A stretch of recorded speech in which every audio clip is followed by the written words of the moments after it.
I'm Arlene Stein, and thank you so much for coming back again to attend our evening sessions for the Terroir Symposium, where we do interesting chef demos with Canadian food leaders.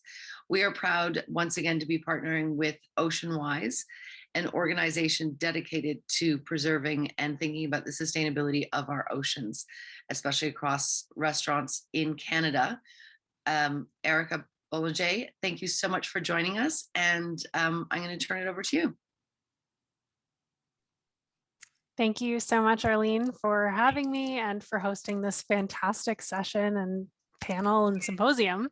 Hello, everyone. Thank you so much for taking time out of your week to learn and cook with us this evening. As Arlene mentioned, I'm Erika Bolliger, the accounts coordinator for the Oceanwise Seafood program, which is a partnership-based not-for-profit that's working with all kinds of businesses to support sustainable seafood sourcing throughout the supply chain, as well as providing outreach and education about the importance of choosing sustainable seafood.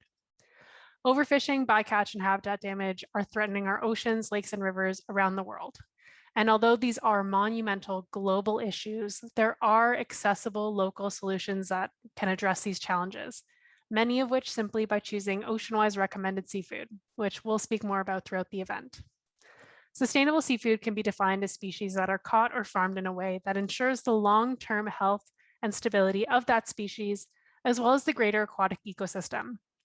With this demo and cookbook, we're aiming to take sustainability one step further and feature seafood species that actually improve and restore the quality of the habitats that they're grown in. Oceanwise's 15th anniversary cookbook, Cooking for Conservation, only includes recipes using restorative seafood, such as seaweeds, and bivalves, such as clams, mussels, scallops, and oysters. And the reason they're considered to be restorative is because they filter and clean the oceans while they grow, absorb excess nutrients, create new habitat, and a variety of other ecological and nutritional benefits. One of our amazing contributors to our digital cookbook, Chef Thompsons Tran, will be demonstrating his Cooking for Conservation clam recipe for us today. Chef Thompson is the executive chef and owner of the Wooden Boat Food Company in Kitchener, Ontario, and he is originally from Langley, BC, where his culinary career began as a dishwasher and a busser at the age of 14 in his family's restaurant. He then spent several years cooking throughout the Vancouver restaurant circuit and at several prestigious food institutions, namely Bishop's and Il Giardino. In 2017, he moved to Kitchener, Ontario to expand his reach for his award-winning flagship sauce, Nuck Cham, and Ott, which is sweet chili sauce, and opened 2 restaurants. Currently, Chef Thompson is the owner and executive chef of Kitchener's award-winning Wooden Boat Food Company, a hidden gem serving up casual Vietnamese-inspired food in an eclectic and unique industrial restaurant. He believes deeply in sustainability and localism and strives to be zero waste through active leadership and community participation. His restaurant also happens to be one of the only restaurants in the world that is saran, foil, styrofoam, and parchment-free, and they're also a longtime Oceanwise Seafood partner. In fact, Chef Thompson sat on Oceanwise Seafood's council as one of 7 sustainability leaders in 2021 as an advisor and advocate for sustainability in restaurants. Welcome, Chef Thompson, and thank you for sharing your time and talents with us today. How are you? Good, thank you so much. That's quite the welcome. Thank you. Of course. Well, we're so excited to have you and to chat with you about this recipe. Is there anything you want to say before we get the demo started?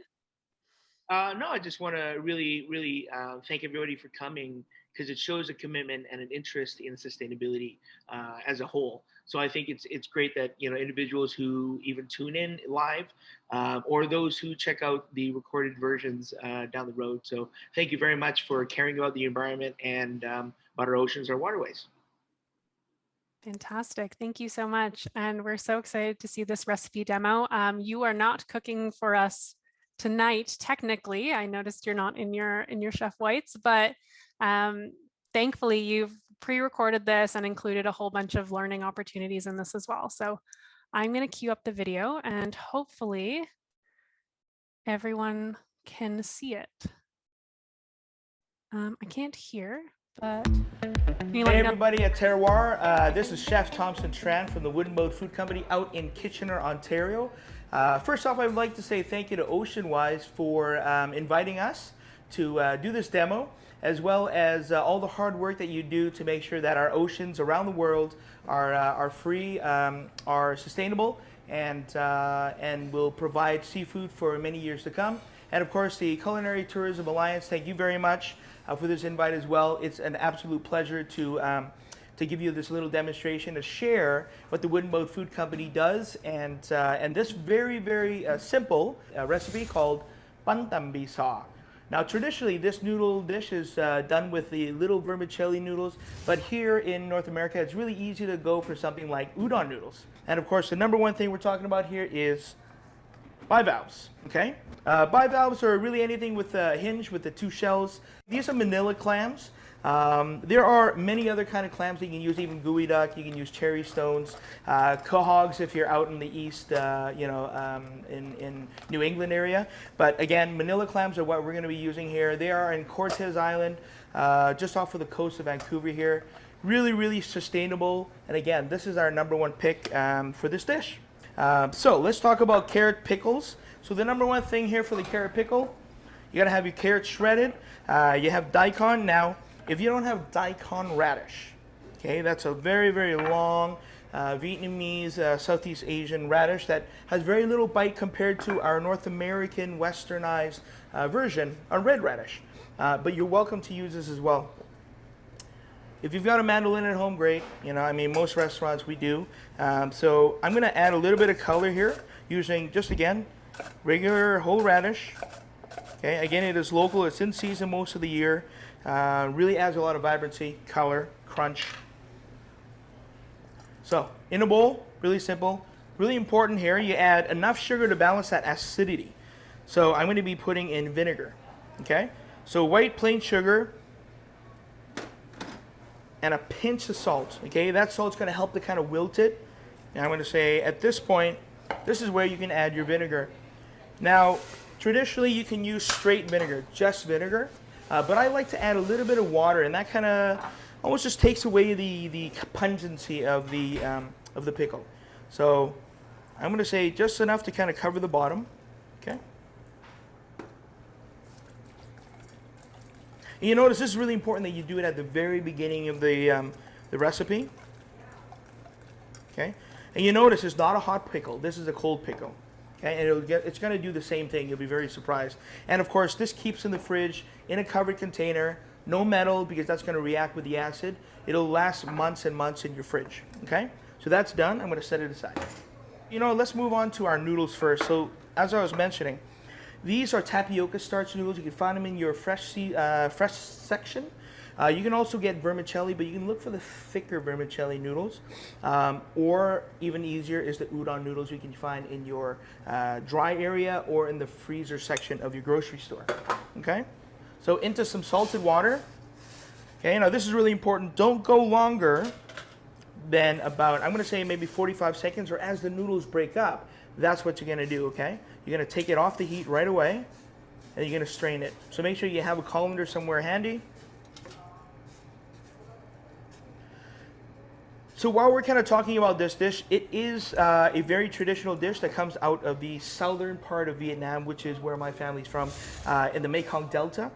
You can also, it's in the second biggest city called Mekong, or I would say it's probably the third biggest city out of Saigon or Ho Chi Minh City, and Hanoi up in the north. And so again, this is right along the Mekong Delta. It's very pungent, it's hearty, and of course it features, again, seafood that we've decided to do that's local. Traditionally, you can also use pork, shredded pork, which we can talk about a little bit more. And we added toasted glutinous rice powder for a little bit of texture and for that kind of that earthiness. And also pig skin. And again, in the Southeast Asian cuisine, we don't really want to waste anything. So the skin is also part of the dish. So I'm going to strain it. And what happens now, of course, is the noodles are rinsed. They're going to stay warm, okay? And what I'm going to want to do is let it naturally dry in the air. What happens is it's going to almost like create a dry skin. And that dry skin is going to then let the oil adhere to it. So we want to really kind of make sure that we oil it, because if you don't, it's going to stick into a big clump. Okay?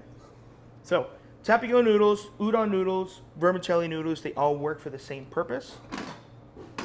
Okay, and we're going to put this aside. So what you do now is you get a pan hot, regular peanuts.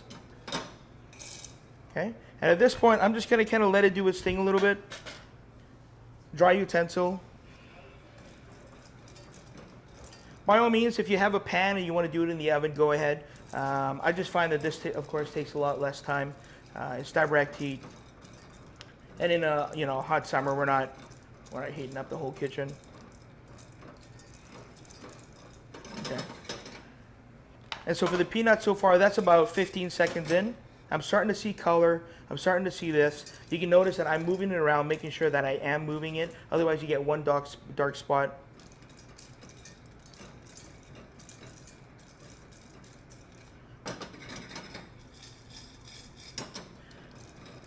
Now, oftentimes, if we have peanuts and we have to omit it because we have people that are allergic to specifically peanuts, sesame does work. It's not typical, but in the same fashion, you would toast the sesames as well.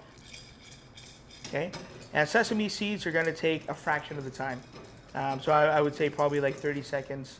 And again, now we're almost close into about a minute. Okay, I'm going to let her go a little bit. And let's talk about coconut sauce. And the coconut sauce is often found in this noodle dish and desserts. Okay, so very similar to a mango sticky rice dish for dessert in Thai cuisine. You'll find that this is oftentimes on desserts like black-eyed peas jaya, which means dessert. And it's just sweetened lightly. And you'll find that the balance in Vietnamese food oftentimes has the sweet, but they're going to add a little bit of touch of salt as well. And that's what we're going to do here. Okay. We're almost there. So with your coconut, I would suggest doing this out of the pan ahead of time. So you want the coconut at room temperature or cold. Okay. And I'm going to say, here's your sugar. Now you have to base on how sweet you want it. Okay. For us, I know for, let's say, 1 can, I'm probably going to add close to 100 mils of sugar. Okay, seems like a lot, but again, each person's only having a little bit. And then this is a pinch of salt. Okay, that will absolutely draw out everything that you're looking for. So you'll get that sweetness, you get some of that coconut, you get the fattiness of it. And then we've got cornstarch. I always say start less, because you can always add cornstarch to cold water and add it and thicken it again. Okay. So again, the peanuts got a little bit of dark areas. Okay. And this is where you want to make sure that you whisk it up well. Okay, because you're going to dissolve the sugar, you're going to dissolve the salt, and you're going to make sure that there are no clumps in the cornstarch as well. Done. And my peanuts are done now. So what you're going to feel like you want to do is just put it into a bowl. Don't put it into a bowl. You want to put it into something that's a little bit more flat. So I'm going to put it right on my pan here. And the reason why is that if you put it into a bowl, it's going to steam. Okay? So we'll avoid that steaming by putting it onto a pan. Let that naturally air out. And in the same pan, with it a little bit warm, okay? You're going to do this, but be very, very careful. You got to stir the whole time. Okay, to start. That'll cool it down immediately. Okay? And then you can move on to the next step, which is to bring it up to a boil. Okay. I'm very, very happy with what I see here. It's a thin, essentially what you want is a thin pancake batter. Okay, so it should be pourable, it should be nappe, and it should coat the back of a spoon. Okay, so I'll take that off the heat. So that's kind of our next component. Now we're going to talk about the Manila clams. They're a little bit sweet. They're of course briny because of the ocean. They should never, ever, ever smell, of course, fishy. I've already picked through these clams. So this is a thing that I picked up way back when from a chef, is that I often will soak it for a couple hours in some distilled water. So I'm not putting chlorinated water because I don't want to kill them. And of course, any clams that are open and you tap and they don't close, that should be tossed out. That means that they're dead, and vice versa as well. When you cook them, if they don't pop open, that of course means that they are dead as well. Okay, so I'm going to shut this guy off. So I'm going to put this guy aside here. Let's talk about aromatics. So if you have very, very little opportunities to cook Southeast Asian food, there are certain aromatics that really, really lend themselves well to this dish specifically. So I'm going to kind of talk about them. Okay. We've got lemongrass. So if you've never used lemongrass, this is a citronella essentially. It has kind of a woody texture. It's got citrus, but it's also very earthy as well. It lends itself really well to stir fries, soups, stocks. Ginger. There is local ginger grown in Ontario. It does do quite well. And so you can actually source out with some of your local farms and ask if they have it. This is ginger here. We've already taken the liberty to smash it, but I'll show you what I do. So I'll take this, I'll take the back of my knife, and of course I'll peel my garlic, ginger I mean, and that prepares it really, really well for prepping. Okay. And so what I'll do is I'll cut rings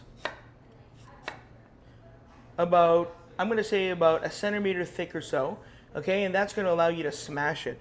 A lot of people spend a lot of time trying to break up ginger or, you know, minced garlic, and if you just cut it into halves or quarters and you smash with your knife, you're going to get this almost semi-mince already.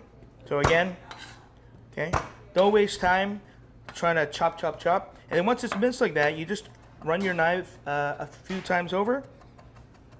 So that's one aromatic. The garlic, I'm going to do the same thing. Cut it into 3 rings. Okay, and I'm going to do the same thing. I'm going to smash that. Okay, and I'm going to run my knife over it a couple of times. And here is your stock, which is the more tender part. Okay, the very very bottom, I'm going to chop that, get rid of that. That is quite woody. And what you're going to want to do is you're going to keep this together. Okay, you're going to go down half. And you're going to go turn it. You're going to go down the half again. And you're going to try to go a quarter. Okay, all around 4 times. And then at this point, you try to chop it up quite fine. Okay. And this is such an important part. Start with the lemongrass first. Okay. And I'm going to turn it down because I can tell right away it's a little bit hot. Okay, I'm going to take that off the heat. Okay, and that toastiness is really important. That is part of the experience. And I'm going to go ahead and throw the ginger in. That's going to cool it down a little bit. Okay, and I'm going to put the clams in. That's going to take it right down.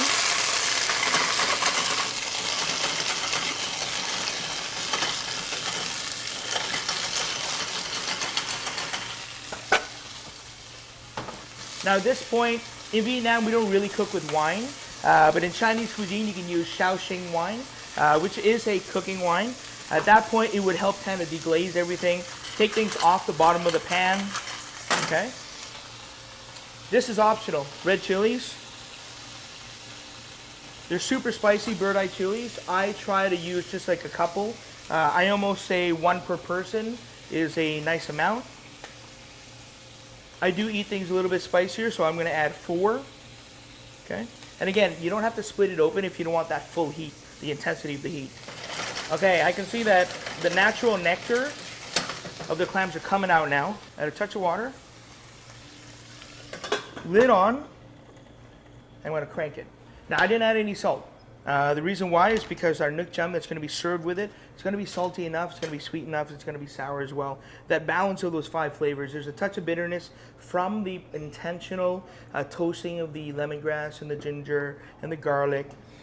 It all is part of that. And at this point, I'm going to add a little bit more fresh of the garlic and the lemongrass. Okay, and that's going to cook through, but it's going to have that more of that fresh side of things. There you go. Okay, so this will take, I'm going to say about 1.5 minutes at most. You don't want to overcook this, because what's going to happen is we're going to set it aside, we're going to keep it warm, going to keep it basting in its own juices, and then it's going to top our dishes. It's going to help us purify those noodles, intensify those flavors. Okay, now let's talk about the final component besides the herbs and the garnish. It's going to be the noodles. So the noodles is essentially what makes it bantambi sa. Okay, and sa means clams, and ban is part of the noodle. That's how we describe it. Okay, so this one here is super important. We showed you earlier that we had blanched them 45 seconds. We kept them warm. You can see that they clump. You see it's kind of clumping. That's okay. I'm going to be putting it into a vessel. Okay, and this is where oil, as I mentioned, is super important. So you can work it in gentle, okay, because you can see that it's quite brittle. Okay. Wok smoking hot. Don't put the oil ahead of time. Get the wok hot first. Okay. You got to make sure that you have your mise all ready to go. I'm going to swirl with oil. Okay. And you do want to cover the bottom. Okay. You're going to do this. Make sure that you have it all swirled in. I'm not going to add anything else but the noodles first. Okay. At this point, a little bit of ginger on top. That's on top. Salt. Okay. And a pinch of sugar as well, just in the top. Because if you put it too early, of course, on the bottom, it's going to burn. Okay. And a little bit more oil on top. Pepper.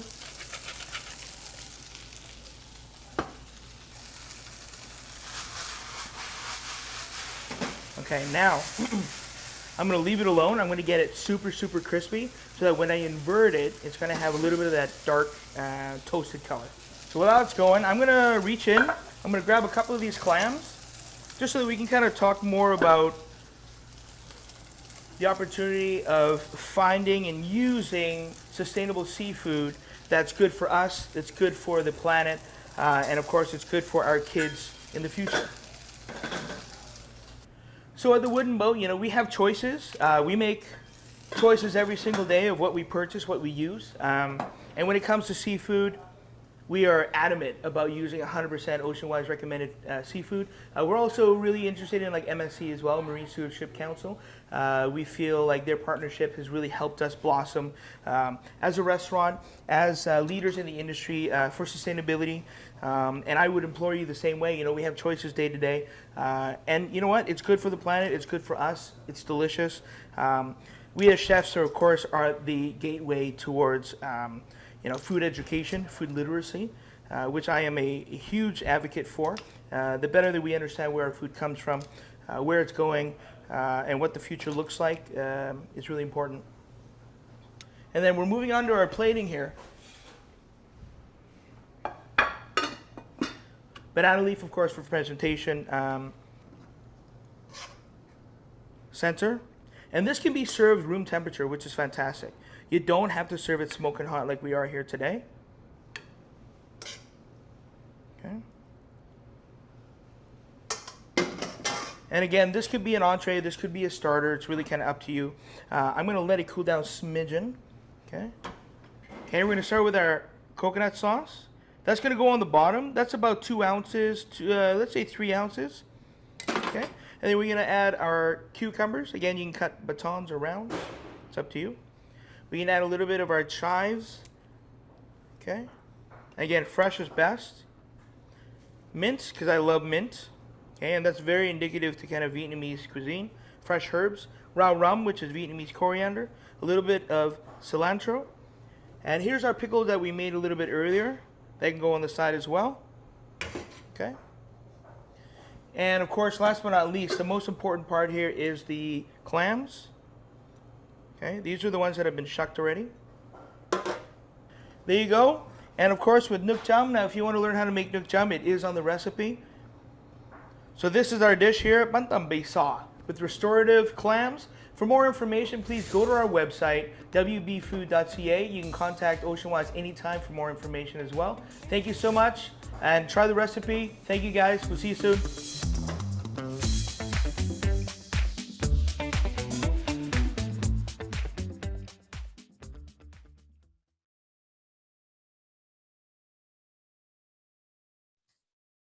All right, jumping back in. That was awesome. Thank you so much, Chef, for providing that video to us. I'm starving now. So excited to try it myself.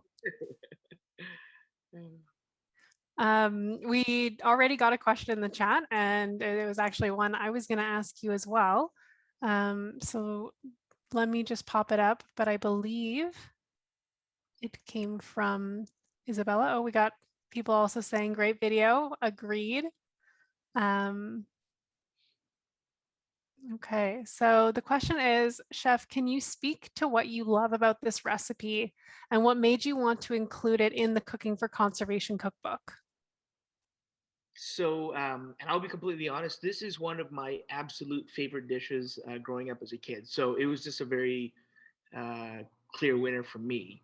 And traditionally, we don't use clams, but I'm a West Coast boy, as you had mentioned earlier in the intro. I'm from Vancouver. As a kid, even as early as I was 5 years old, we would go clamming all the time. In particular, we would go and get gooey ducks. For those who don't know what gooey ducks, it's the largest burrowing clam in the world, and they're all over the West Coast Pacific. They're absolutely delicious. They're just a large clam, and we would always dig them up and we cut them. We'd always barbecue them. We would eat them, lightly poached with lemongrass and all that. And so it was very, very much in tune with what I was familiar with. And so taking that aspect of the seafood, again, being a restorative species, and knowing that a lot of those flavors lend themselves really well to bandambe, it was just a clear winner for me. So nostalgia, being part of as part of my youth and growing up, it was so important. So, and I think recipes are all about storytelling. It's all about the connection that we have with it, and just brings me back to my childhood, really. That's awesome. From a culinary perspective, like I can speak, all day about why clams are so sustainable, but what is your favorite thing about working with clams and bivalves from the chef side of things? Um, so there's so many reasons, but I think if I was going to pinpoint anything, of course, it's delicious, number one. And number two, they're so easy. They cook so quickly. Anybody who's familiar with any kind of bivalve, so mussels, clams, oysters, know that they can cook within a minute.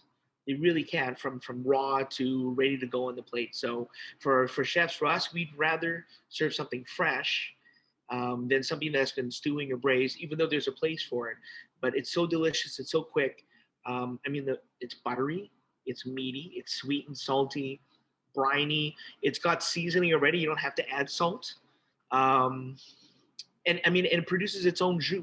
So it produces its own pan sauce.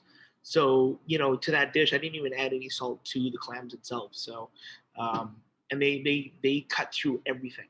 So that's a long-winded answer, but there's so many reasons why. Yeah, those are some great ones. And one thing that we really like about all the bivalves you mentioned, mussels, clams, is they tend to also be on the more affordable side as well. So they're a really accessible seafood and one that, even if you're going for a more affordable option, it's not necessarily cheaper at all. It's actually so beneficial and restorative for our planet because when you go out and grow bivalves, I've got oysters behind me. You really can just put them out in the ocean and they drink the ocean as their way of eating and getting food. They're farm animals that you essentially don't ever need to feed, which is unbelievable. They're this source of zero input protein, which is incredibly rare in food production, where you can get a high quality, full complement of protein for almost zero inputs. You don't need the land, you don't need the fresh water, you don't need to be feeding them. And yet you get this excellent food source. And then even rarer is that it benefits the oceans. And I've been reading all these interesting articles about how biodiversity on bivalve farms is actually higher than in surrounding areas, because if you look at something like this, you've got all these little microhabitats where other animals and critters could live and grow as nurseries. So you did an excellent job explaining the culinary benefits, and it fits so well with all the other benefits too.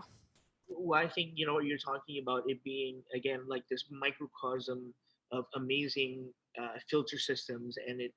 So reality is like, how do they combat, like how does eating like restorative seafood combat overfishing? If if we're kind of looking at the whole system at its as its core. Yeah, that's a great question. I mean, in one way, it's an excellent sustainable alternative. I mean, that's kind of why our program exists, is to give people the tools and the knowledge they need in order to make sustainable choices and support sustainable fishing and farming operations. Because oftentimes people don't know where their seafood is coming from or how it's grown. So by us giving that knowledge, they're able to say, okay, well, I know I don't want to be supporting, overfishing and stocks that are really depleted. I'd much rather support, healthy, resilient stocks with excellent management plans, and really low impacts on habitats or other species. And then if people want to take it a step further and say, I also want my food choices to have a net beneficial impact, then they head to the restorative seafood like that's featured in our cookbook. So it really is, like you were saying in the video, it's all about the choices that we make. And it can seem like such a small choice, but we eat 3 times a day, every day, in theory.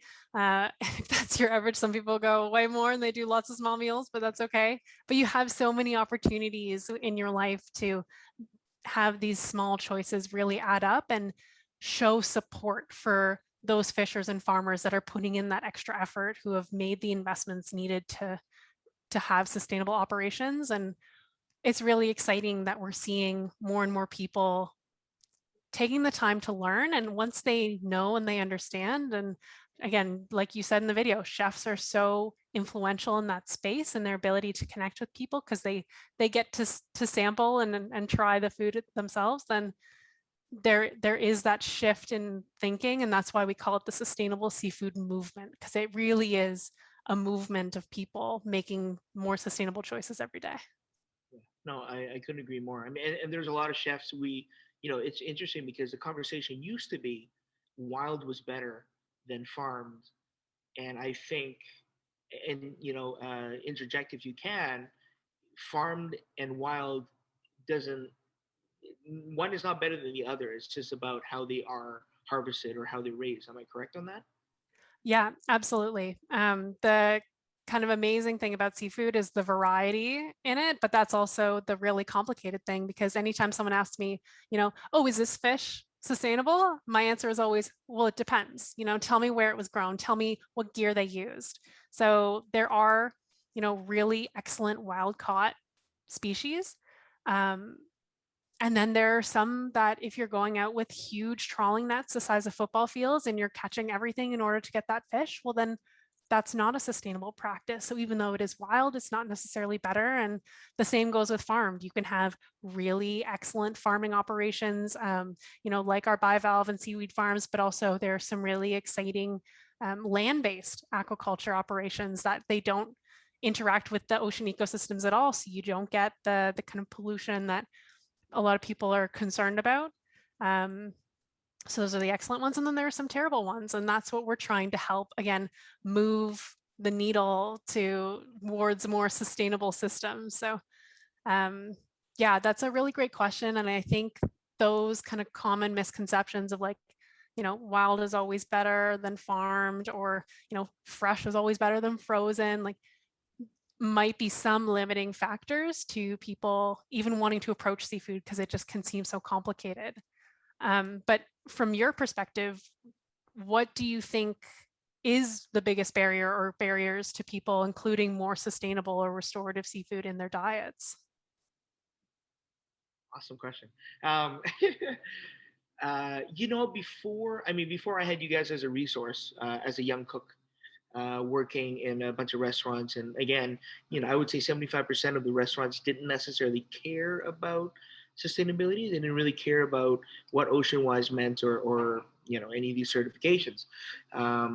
So at that point, I knew that number one, it was lack of education. Like for me, as a young cook, trying to learn, I think that was a huge barrier because my chefs didn't really know that much about about sustainability and why. And again, the misconception was that farmed was bad and wild was good. And so, you lack of education, number one, in my mind. I think now too, as part of it is, convenience, like how accessible is it? So if I go to, for example, I'm just going to use Costco as an example.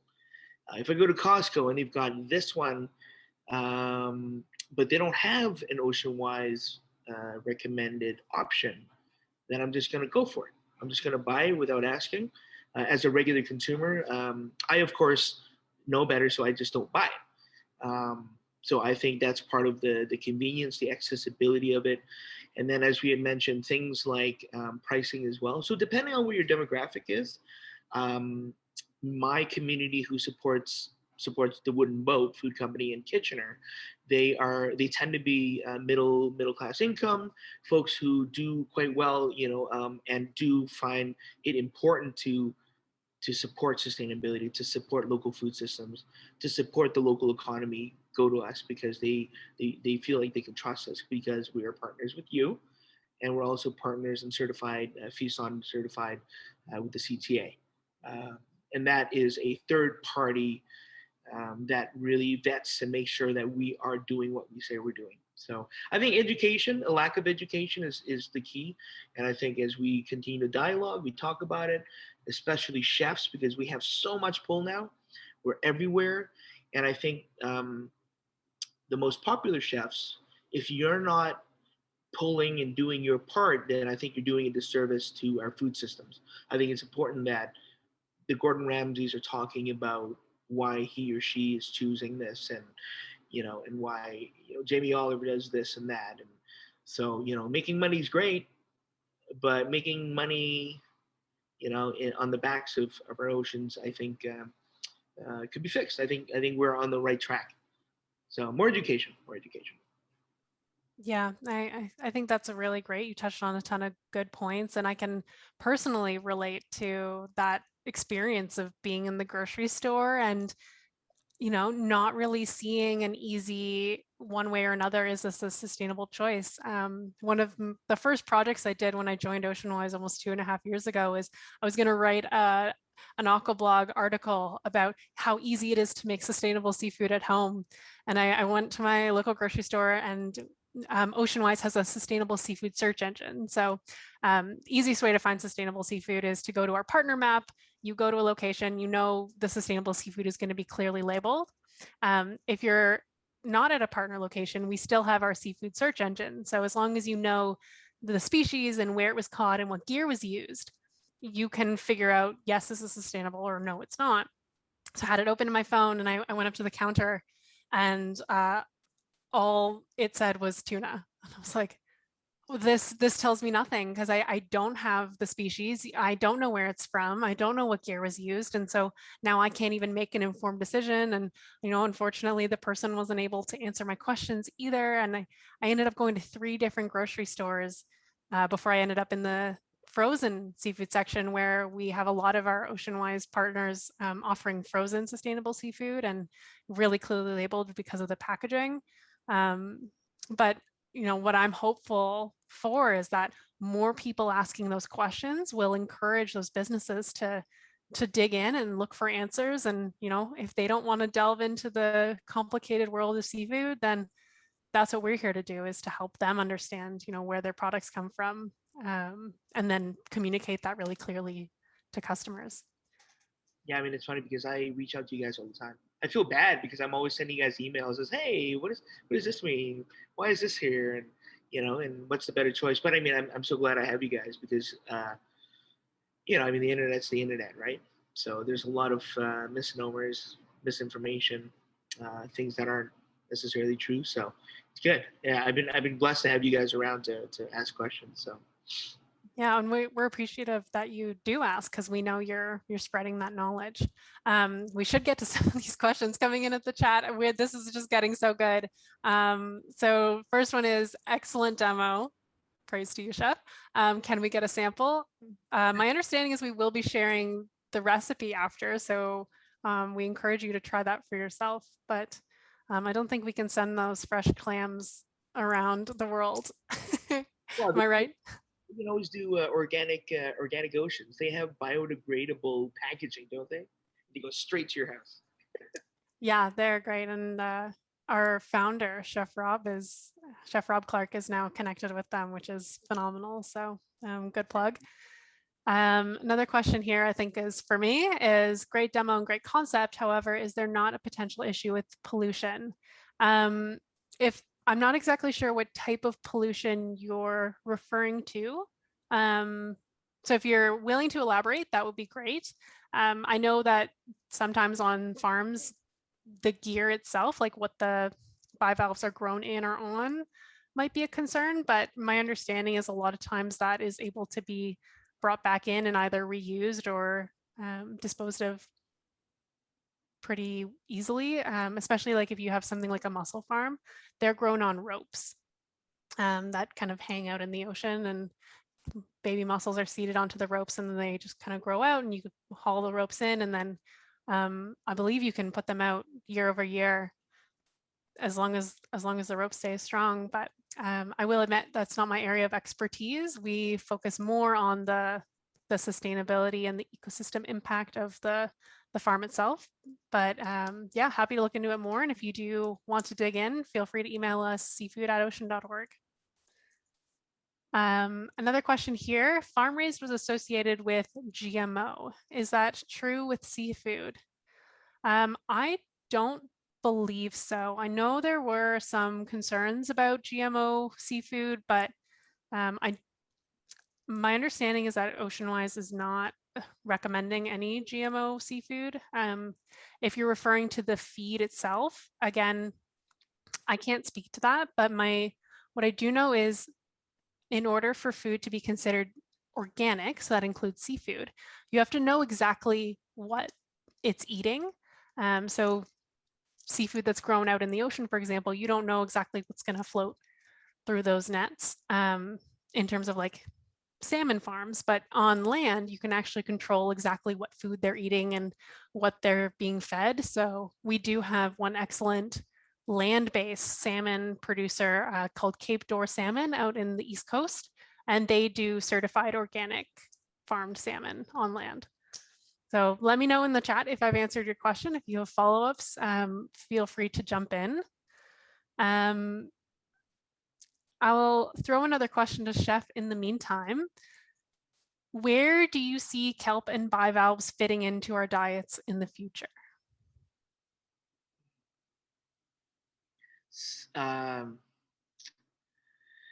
Like in our day-to-day diets, or do you mean how do we? Yeah, because I don't know a lot of people, at least in my circle, who eat kelp on a regular basis, or always have clams in their fridge, for example. Do you think that's going to kind of stay the norm? Is it going to change, or is the appetite going to shift? Well, I mean, if we're talking about kelp specifically, I mean, we're pretty blessed that the Japanese cuisine has really brought kelp and seaweed to the forefront. So I think that will just continue to grow because people know how to use it. How many of us are making sushi at home? Not very many. So I don't think that way it would be influential. But I think that coupled with more recipes. So for example, using furikake, which is the sprinkle, it's got a mixture of kelp, sesame, salt, pepper, sugar, and a couple other things. That as a topper, I think is a good idea. I think it's always going to be a complement to the diets that we eat. So it's never going to be really like the star. And that's just, I think it's just appetite for it. Even for me, who I love seaweed, I love using it as a topper. I love eating it raw. I love eating it dried as a chip. But again, I don't make it the star. And I think if we continue to give recipes to make it accessible and understand, like in terms of recipes, I think we'll continue to see it grow. And at the same time, I think restorative species like the clams, mussels, oysters, I think they've, they come and go, right? Ebbs and flows. So just for example, I guess oysters used to be consumed in copious amounts in New York, I think it was, for decades.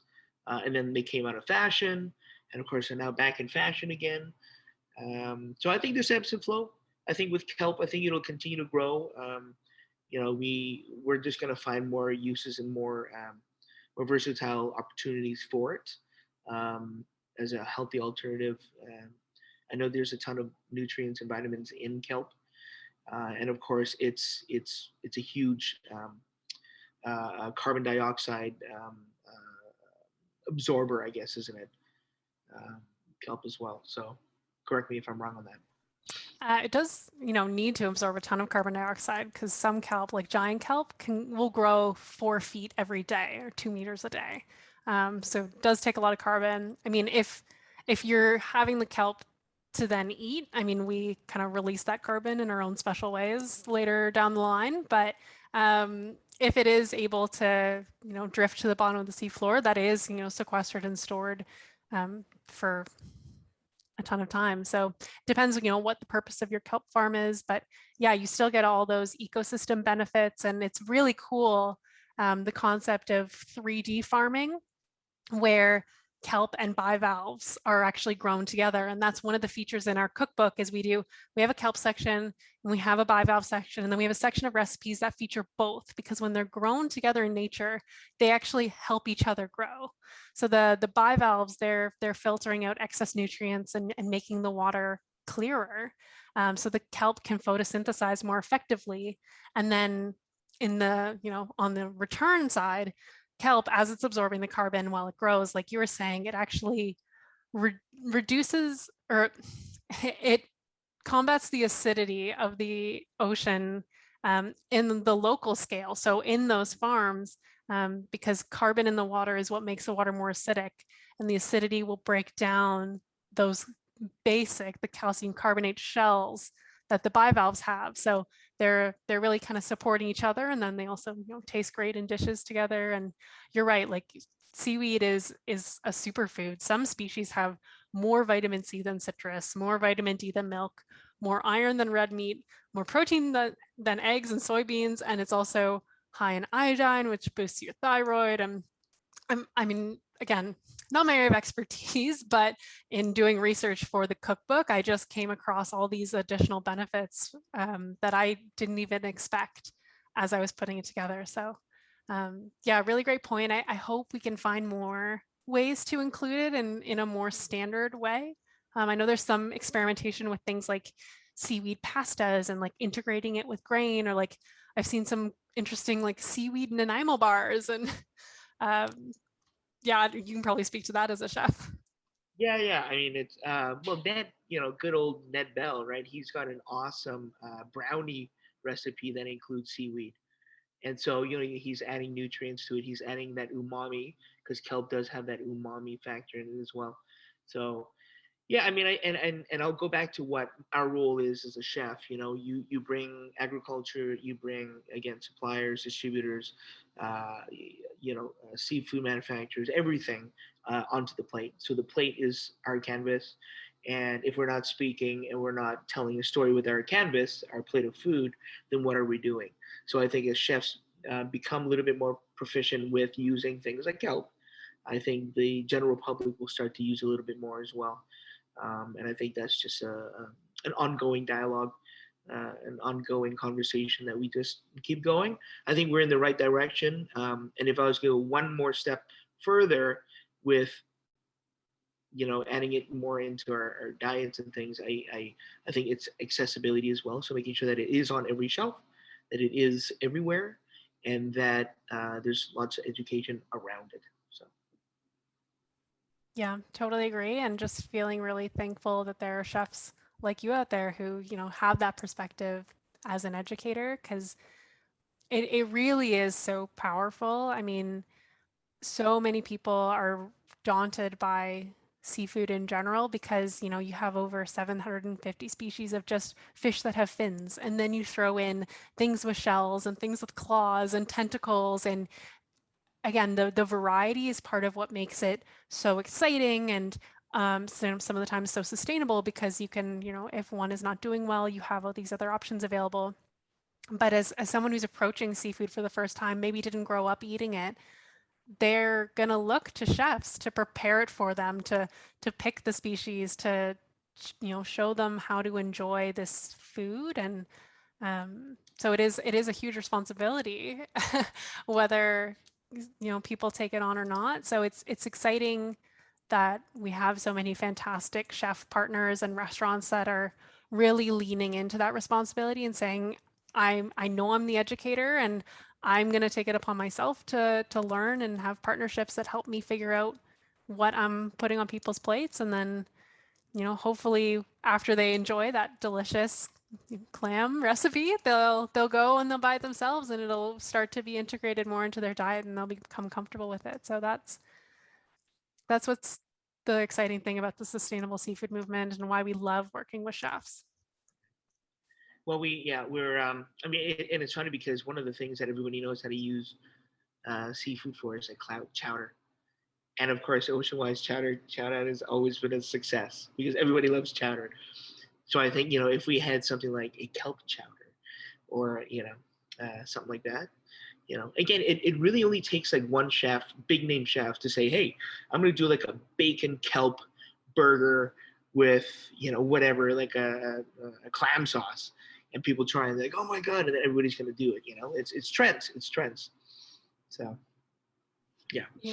Yeah, and actually, now that you've mentioned chowder, we are going to be expanding our chowder festival into the Oceanwise Seafood Festival this February. So people can start getting excited about that. We're going to be opening it up to all of our seafood partners, not just chowder, although we're expecting to still see a lot of chowder because you're right, it is such a huge hit. February is quite chilly out here in Ontario. So yeah, keep an eye out on our social media. We'll be announcing all of that at Oceanwise Seafood. It's Oceanwise Seafood without the O's on Twitter, but keep an eye on our social media channels. If you have any questions or want more information from us, you can reach out to us, seafood@ocean.org on email, or seafood.ocean.org for our website. Goodness, I think I got all those.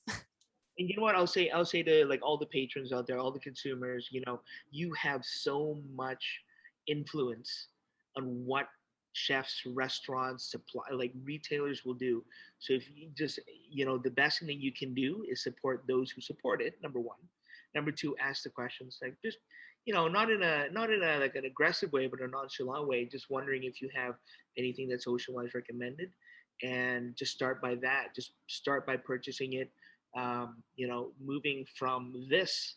So for example, prawns, which is, the most consumed seafood in the world, and it happens to also be one of the most detrimental to our environment. So, making that choice by literally asking the question and supporting those who support it will continue to fuel the positivity that's heading towards sustainable seafood. So that's what I would recommend.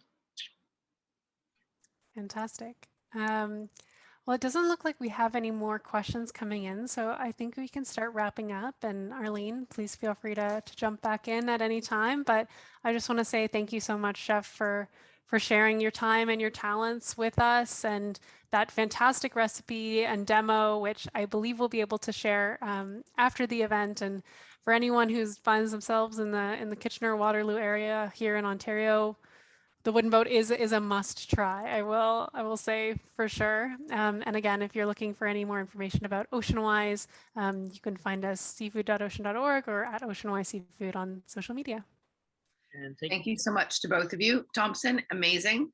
I'm going to give you a chance to say goodbye, but really that demo was amazing, incredible. Thank you for taking the time to do that film for us. And I hope that everybody got a lot out of this information session. So please, if you can, visit his restaurant.